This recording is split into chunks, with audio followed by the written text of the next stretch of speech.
اهلا وسهلا فيكم مرة جديدة مع فيديو جديد. وصفتنا لليوم وصفة كتير طيبة، كمان وصفة لبنانية، هي اللوبيا بلحمة بطريقة كتير بسيطة وسهلة. مكوناتنا لللوبيا بسيطة جدا. اللوبيا اللي هي هيدي اللوبيا الخضراء البادرية، مشهورة كتير عنا بلبنان، معروفة. تيجي هيك، هاي الحبات، هاي قرون اللوبيا. بكل بساطة بنقمع الطراف وبنقسمها الحجم اللي نحنا بنحبه، واكيد مغسولة كلها معي، كلها غسلتها انا من قبل.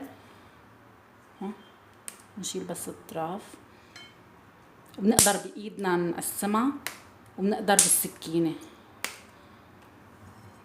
موضوع جدا بسيط.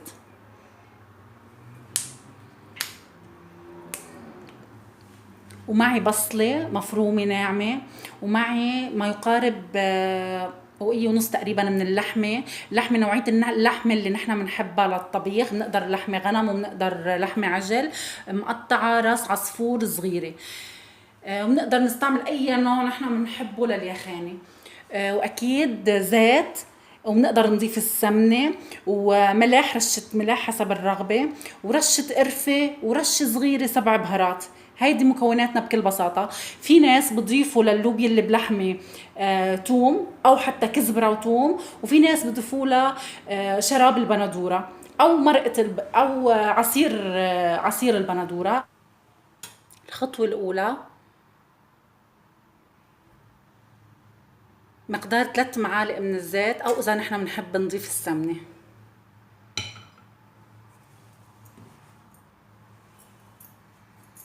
ورح ضيف اللحمة،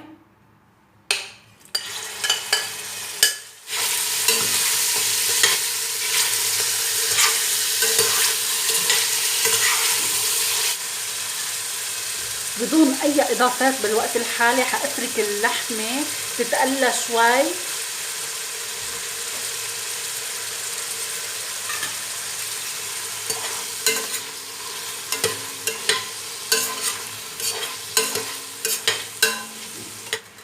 عم بقلب اللحمة هي بمرقتها وشوية الزيت، وضفت ورقة غار.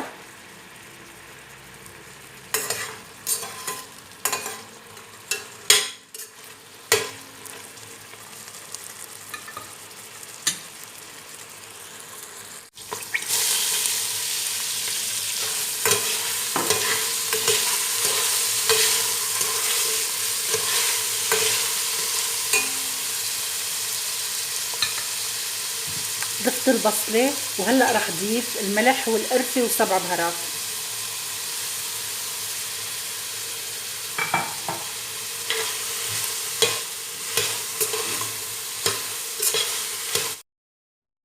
رح قلي البصلة مع اللحم شوي تتقلى معه وتدبل البصلة، وبرجع بضيف اللوبيا اللي مجهزتها.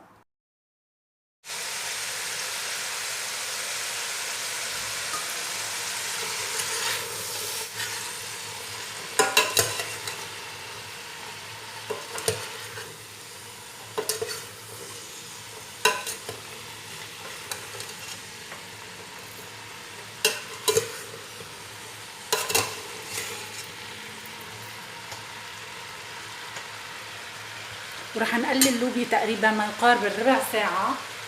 وفينا الطريقة هي اللي مزبوط انه نحن المفروض نعملها، هي انه ننسف اللوبيا بهالطريقة ما يقارب الربع ساعة.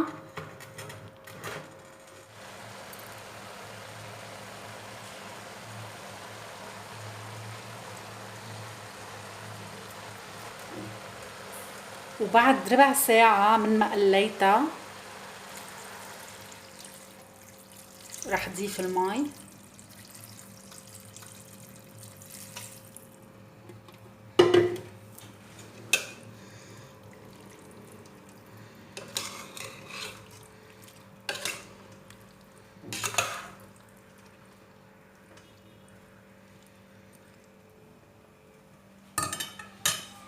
ورح غطيها واتركها على النار، بدها ما يقارب الساعة تقريبا لتستوي.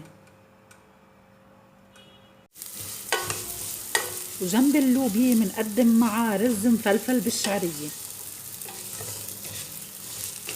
وهون أنا كنت مجهزة الرز، غسلته ونقعته مدة ربع ساعة. لكل كباية رز كبايتين من المي بضيف، ولكل كباية رز معلقة ملح صغيرة. واجمالا الرز ما بياخد وقت كتير على النار، انا ربع ساعة بالكتير بيكون جاهز مع الرز. بالبداية بخليه على نار عالية، وبس يغلي منيح برجع بوطي النار تحته.